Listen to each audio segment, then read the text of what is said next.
Welcome to the Bullyproof Podcast. This is our episode 3. I am Sam. And I'm Gary. Today, we're going to talk about the long-term effects of bullying. Last week, we were talking about the short term, so we're going to dig deeper into the more profound effects of it and how it can affect you later into life in your adulthood. It can affect things just like last week, we were talking about your mental health, your relationship, and your confidence. So really understanding how it's affecting us shows us why it's so important to really be addressing this when it's starting in childhood. And then also why we can still address it when we become adults. Definitely not done. No, it's not done. In fact, it starts at childhood and it influences the development of that child throughout his lifetime, right up through adulthood. It's got profound effects. It really does. Okay, so we're going to cover the emotional, physical, and social effects of long-term bullying. And then at the end, we'll kind of give you some tips on what you can do to be addressing this. We're going to start with the emotional and mental effects of bullying. Okay, so Gary, you were telling me a little bit earlier before we hit record about some of the really profound effects that bullying is having on young adults and adults. It starts in childhood. And then as they get into adolescence, they start experiencing anxiety and depression at 3 times the rate of someone who isn't bullied. And we're seeing so many people that are having anxiety and depression issues today, which it seems like it's a record numbers. Yes, I agree. It starts as low self-esteem. They doubt themselves. They feel unworthy in their relationships with other people. They tend to avoid challenges of life, and some of the things that make a career as important as it is, they tend not to try to reach for those goals. They just tend to withdraw. Children that were consistently bullied as they develop have a much higher rate of suicide ideation. In other words, they're depressed to the point and they're feeling so poorly about themselves that they feel helpless that they consider suicide. That's heartbreaking. That's really horrible. And I think a mind-blowing number that I came across by the U.S. Secret Service National Report is the violence in schools, from the shootings to the threatening to shoot, are 80% linked to bullying. So these shooters or these violent young youths or high school students have been bullied 80% of the time. So there's a correlation there. That's a huge correlation. Yes, yes. Yeah, that is not something just to skip over. That is huge amount of violence happening from this. Yes. Of course, then there's PTSD, trauma response from years of bullying, and they've experienced the flashbacks of bullying in their everyday life. Something can be seemingly totally unrelated, then it just whatever is triggering that memory and that feeling deep within your body is just bringing it right back to that moment. And their natural inclination is to withdraw. All of this is leading to those feelings of low confidence and withdrawal, when really what you need to be doing is connecting with people and building that confidence in that community and not feeling so isolated. Yes. And which, of course, leads to psychosomatic problems with physical health brought on by the way you're feeling. Headaches, stomach aches, sleep problems, all these things that interfere with your daily life. And though all of those things link to stress from those bullying incidences and that PTSD and that depression, anxiety, it's all really stressful in your body, which it affects your body in such profound ways. There's a lot of adrenaline dumps because of the fight or flight instinct. And what it does is it lowers your immunity. It weakens your immune system. So people that have been consistently bullied tend to be less healthy than those that haven't been. So, I mean, what we're really seeing from this then, from the mental problems and the physical problems, which are plaguing a lot of people these days, can really be in part tied back to being bullied as a kid, and then even still maybe being bullied as adults does not necessarily go away. Right. And I mean, a lot of them will begin to lash out and become bullies. Bullies have been bullied. Yeah, it's a coping mechanism. They get very aggressive so they won't get bullied. It's kind of like putting on that front so that you are keeping people arm length away. It's a defense mechanism. Absolutely. It really is. If you're feeling so isolated and keeping people at arm's length, that of course is going to be causing issues in your relationships with trust, whether that's friendships or romantic relationships, family. If you can't trust people and you're always looking or expecting them to hurt you, how are you going to build meaningful relationships? You're not maybe consciously doing it, but if that's what's happening, that's Yeah. going to further isolate yourself. Yeah, and they tend to be awkward in social settings. There's a feeling of isolation and mistrust in groups of people, even the ones that you've known for years, because you don't Mhm. know if they're going to suddenly make fun of you or Mhm. come at you for something. It's that defense. If you don't get into that situation to begin with, you don't have to potentially have something happen. Yes, and I mean it's a cycle that repeats itself and repeats itself and repeats itself. And bullied kids might become either bullies themselves, as we said, or they'll become so withdrawn and passive in the relationships because they think poorly of themselves. Interestingly, in that too, you're being extremely passive in relationships, you can Mhm. then kind of attract people that are more likely to treat you poorly. Oh, isn't that the truth? Yes, yeah.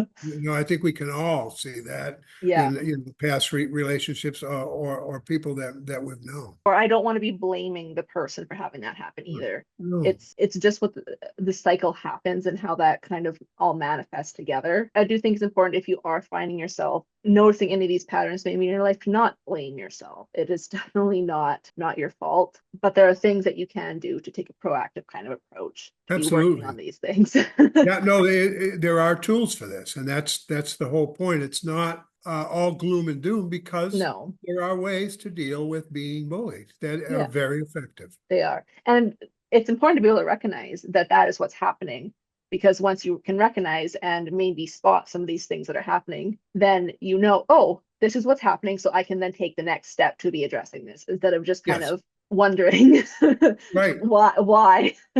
Oh, another thing I kind of wanted to touch on, how this can affect, and you touched on this beginning, careers. So when kids are in school and being bullied, it can be lowering their kind of academic, Yes, their grades and things like that, which doesn't necessarily mean they might not graduate high school. Like many people, obviously, that are bullied do graduate, but they may be disinclined to then do post-secondary or further their careers and get extra education, right, because they have been told seemingly so often that they are not smart enough to be able to do that. So then right. maybe they are only looking for more baseline jobs. I'm not quite sure of what, Well, no, what. I know what you're saying. I mean, because even for the trades, which are great, I mean, the trades, plumbing, electricians, carpenters, great paying jobs, but Mhm, they've learned not to apply themselves, that it's easier to withdraw. mhm, So they tend not to go after these jobs, and they tend to have the menial jobs, if you will. I'm not mhm, being critical, but there's a level of jobs where you're never going to make enough money to mhm, make a living, and mhm. they're more likely to fall into those categories if they've been badly bullied. There are ways in some of those jobs you can Yes. become in management positions and things like that, but it is less likely that you'll go after challenges and those promotions. Yep. And even if somehow you do find yourself in those positions, oftentimes there's issues of feeling like you don't deserve it. Yes. Yes. Absolutely. I've got grandchildren, and they think very highly of themselves. And I'm very glad that they do. Yeah. They just exude confidence. And I tell both of my boys, their fathers, that you have to keep that up. You just have to keep that up. You've really got to make sure they feel good about themselves and you check in, because then you're going to have a very healthy adult ultimately. That's so important. I'm really glad to hear that. That's so great to hear. It's like, Grandpa, aren't I great? Absolutely. A few things that we can probably go into now are what you can do if you are noticing Yeah. these traits within either yourself or your friends, family, anyone that you kind of really want to help here. A lot of it is just connect and build those community bonds again, those relationships. So that can start with just having open conversations about what you're experiencing with other people so that you can be working on building that trust, and they can help you recognize that confidence that they like you for a reason. So they can help you realize that confidence within yourself. Absolutely. And you have to be an active listener. You Mhm. sit down and, how was your day? And I know a 12-year-old is going to tell you, you know, And then you have to say, what do you mean by that? And, you develop the conversation, how it's going, and then maybe Mikey in the eighth grade, is angry with him. And then then you go in and say, well, why, why Mhm, is he angry with you? What do you think that you've done? Or what do you think that he's done? So mhm. you develop that trust that as a parent or an adult, you're open and all ears to a child with a problem, and that you're Absolutely. here to help them. That's. Absolutely. Even to being in like adults, if you're having these conversations with your friends, something that's often very helpful is if you're feeling like maybe it's only happening to you or only you're feeling that way. If you open up Right. to your friends, you'll probably find out that they might have similar things that they're going through and you won't feel so alone. Absolutely. It's all on the development cycle, I Mhm, mean, at different ages, kids experience similar things. mhm. And most of it's awkwardness and, self-esteem related. But if you can't solve it there, I mean, there's nothing wrong with seeing a counselor because it's real important. It It's is. like It's the you, exact same way. I mean, people say this all the time. It's the same way you'd go see a doctor for a physical ailment. You go yes, talk to therapists for mental absolutely. health problems that you're having. Yes. It's so important. It really is. To be honest and open, I think goes a long way to solving all of these issues. Our 12 Ways to Walk Away, I think, is a great example of this, giving children options. Hmm. If this happens to you, if Johnny is a bully and he's coming down the street at you, cross the street. Hey, that's pretty simple. Get out of the way. See the bully before he sees you. The great thing about that curriculum too, and I mean all of our Yeah. different curriculums, they're built for kids, but they work great for adults too. They're universal messages. Right, right. You're on your way to work, and if there's someone who's just nasty to you, getting ready to get in on the elevator, don't get on that elevator. Wait for the Yep. next You're walking along the street and someone's one. kind of giving you weird vibes over there. Just don't go on that side. Yeah, and some people link that to, oh well, you have to stand up for yourself. Well, not all the time. No, It's better to think your way through things than to get into conflict. So absolutely. Why yeah, why get into it if you don't have to? right. Also, building resilience in kids and adults is really important because this can also help with things like anxiety and depression that are leading from this. Because even if you are being bullied and you're able to be confident with yourself and have that resilience, you kind of just let it go off your back like a duck with water. It just kind of slides off you. Once you've worked on building those skills, it won't bother you as much. No, it's true. It's true. And then you can get lost in your hobby. And that's self-rewarding because you do your hobby because you're good at Mhm, it. And mhm. so, Yeah. it keeps coming back. And that's a way, for you to bounce back from this. So many things is just about building your confidence Yeah. in whatever aspect you can do that in. There's so many different ways to do it. So important for children to have self-esteem because that stays with them and they'll have that through their adulthood and Mhm. become healthy, normal functioning adults. And I mean, the great thing too is even if you are struggling with your self-esteem as an adult, you can always work on it. It's never a lost cause. You can Yeah. always work on it and make yourself better and just better than you were yesterday. That's always how I think of it. Yes. Yes. And I think again, I know I come back to martial arts because that's what I've done for 40 years. I think if parents were to just do their homework a little bit and look into martial arts classes, it doesn't matter what style, it matters what type of instructor though. You need someone Mhm. that's understanding and soft-spoken because it doesn't take an awful lot of martial arts for a child to get really confident. So I would see it in my classes within 3 months. Wow, that's really fast. Yes, and I mean, so you don't need much. And I know Terrence, Dr. Webster-Doyle, always said all you need is blocking skills. And that's enough confidence for them to use the tools that we provide. So I'm not asking parents to do an intense martial arts class. Just think about the importance of a child thinking he can defend themselves. I know even as a woman, I know that would be, I haven't taken martial art classes. I really should, but Yeah. I know that would be extremely helpful because I do a lot of solo like hiking and walking Yes. and Yeah. it's Right. really important to have that skills because Yes. you never know what's going to happen. Yeah, I used to teach a women's self-defense class with a local police officer. He would come in and we would go through it. And 90% of it is mental, knowing where you are, knowing what the potential risk is, knowing what is on the other person's mind that's within 20 feet of you, which you can tell just by looking. So as with children, a lot of it is just mental. It's being aware of your surroundings. Being aware. Yeah. Have you noticed a change in general kind of martial art classes over the years? When I first came in, it was all about a warrior. You had to be a tough guy. And that's what they were teaching. The side benefit of that is most people didn't look to fight. They just naturally found that they didn't want to fight if they knew how to. Now, there's a more educated group of young instructors out there, and they tend to see the whole field. They tend to see that they're there to help this child feel better about themselves. They're here to help this child organize themselves, because martial arts is a hierarchical discipline. In other words, I'm the drill sergeant. You do this, you do that, and you do that softly. But they're teaching them the orderliness and then the respect. And I know one of the things with my two boys when they were taking is they learned to look you in the eye when they were talking to you. And that goes just such a long way, because it shows that they're listening, they're engaging with you, and they're attentive. So I think today's martial artist is a little mellower in that they see the whole development of the child, or the ones that I'm aware of in the state of Maine anyways. So yeah. That's a nice change.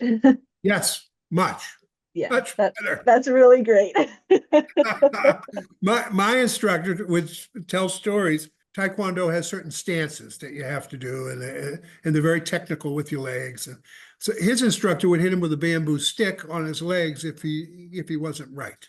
It's more effective to say, "Hey, Johnny, you want to straighten out that back leg, please?" True story. Sorry. Just a tad. Yeah. A tad more effective. In kind of martial arts, is it, and forgive me because I have not taken, I've taken like one class. Yeah. Are there different classes for like adult beginners, or are they actually no. And I'll tell you why. Because if you've got a class, what there is a lineup structure. So if you're the new white belt, you're at the back row at the very end. Now that may seem demeaning, but you learn. So you learn from and the orange belt is in front of you, and the green belt is in front of them, and the brown belt is in front of them, and the black belt is up front. So you can see the whole classroom. And that's how you learn your techniques, and then you learn your etiquette that way. So while you're treated as the last member into the school, you're treated with respect. And you've got sort of stereo learning that you can just look around. Oh, that's how you do that block. And so they come along that way, and they learn how to speak with each other just by watching higher belts speak. So the answer is no. It's all combined, and it's more effective that way. Yeah, that's great. I really like that idea. I mean, whenever I go to the gym and go to new classes, I'm always in the back because I want to be watching what other people are doing. It's really effective. Yeah, and that's the same with like yoga classes or anything. You get back there, and then you're able to watch everyone else, and so you get your own pose correct. Yeah, it's a very effective way to do it. So that makes perfect sense. Yes. One thing I did want to mention for this is within the martial art classes. So obviously many communities have different martial art classes. We also have an online martial arts just basics where you can learn blocks and breathing, things like that. We've mentioned it before. It's a great resource. So you can always check that out too. If you want to maybe do both or just one, try it out. No, it sure is. No, in fact, I would recommend watching the videos and, see if there's interest there. And if there is, I mean, I think every YMCA or school system has a Saturday karate class. Someone comes in and teaches it. So they're everywhere, and you don't have to be a black belt. I mean, you just learn a couple of basic things, and you begin feeling better about yourself and feeling confident. It's quite amazing how just some very simple and basic skills can really help your confidence. Yes. It's quite spectacular, actually. Well, I used to smile because we'd have white belt children, first, you don't get a belt for like 3 or 4 months. So you have to stay with it. They would not look you in the eye, or they'd look at the floor when you're, questioning them and Mhm. their answers. But by the time that orange belt came, so that's 3 months, or orange stripes or whatever it was, there's a reward for working hard. Mhm. That's the belt system in the martial arts. By the time that first recognition came, they're looking at you right in the eye. That's what you're looking for. Mhm. That's what you're looking for. They're feeling good enough about themselves to engage you eye to eye. That's wonderful. Yes. Yeah. That is great. And it's Yeah. wonderful that kids are doing that with adults because I know I'm at least speaking for myself when I was a child. I was a very nervous, shy child. Yeah. Yeah. So being able to kind of speak with adults and look them in the eye is a very big thing. Yes. Yes. I remember a student that I had. I used to go into the local school system, for their after school program. I would come in once a week and I teach basic martial arts, taekwondo. There was a little girl, I think she was a third grader. Anyway, she couldn't look at you.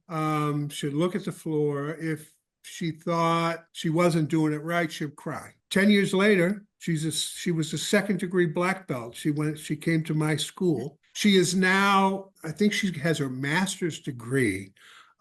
She is a college trainer. So one of these sports teams down here in Florida, she's the head trainer now. And so she went from someone who wouldn't engage to Wow, someone who, took the tiger by the tail. And I mean, that's she's amazing. very, very successful now. So Amazing. It's so nice to hear stories like that. yeah, It- because I mean, they're really few and far between, but I always grab on them. So that's enough for martial arts. Okay. So to wrap this all up, because this has been a really great conversation, Gary, I just wanted to kind of do some key takeaways from this whole conversation. And it's that bullying really can have long lasting and far reaching effects in your life. It is definitely not a childhood issue. I know it's often portrayed that way, but it's really not. As a society, need to be aware of what these effects can be and how it impacts individually, but also societally, because these impacts are really far reaching. Absolutely. I think the point in time that you can make the biggest intervention is in childhood, because if you don't, then you're actually dealing with the symptoms. But to your point, it's a societal problem all the way through. I've read somewhere that it's either within the first 4 or 7 years, I think. I may be incorrect on that, is the most important time for child development, and it affects their entire life in those very short few years. Yes. Oh yeah. No, I've read the same thing. So it just really hammers home that point that you have to be so aware in the first few years and Yes. really work at addressing these things and not just letting them go. Yeah, and I mean, Dr. Webster-Doyle said, with many of his books and his writings, that bullying is perhaps the most urgent issue children face today. That's true. You can see it so clearly in everything we've been talking about. He was Yes. definitely onto something when he said that. So as we wrap up here, I just wanted to remind you that we want to make this a really community focused podcast. So if you have anything you would like to add to our conversation, if you have any questions or even your own stories that you would like us to talk about, please send them to podcast@hemsoc.org. I'll add that into the show notes so you have the email. And we just really would love to hear from you. Please, if you enjoyed this podcast, please leave us a rating. We're very new, so all ratings really help us get found. Yeah, we are here to help. And I think with the right support and understanding, anyone can address the issue of bullying in a very successful way. Absolutely. We can all do our part.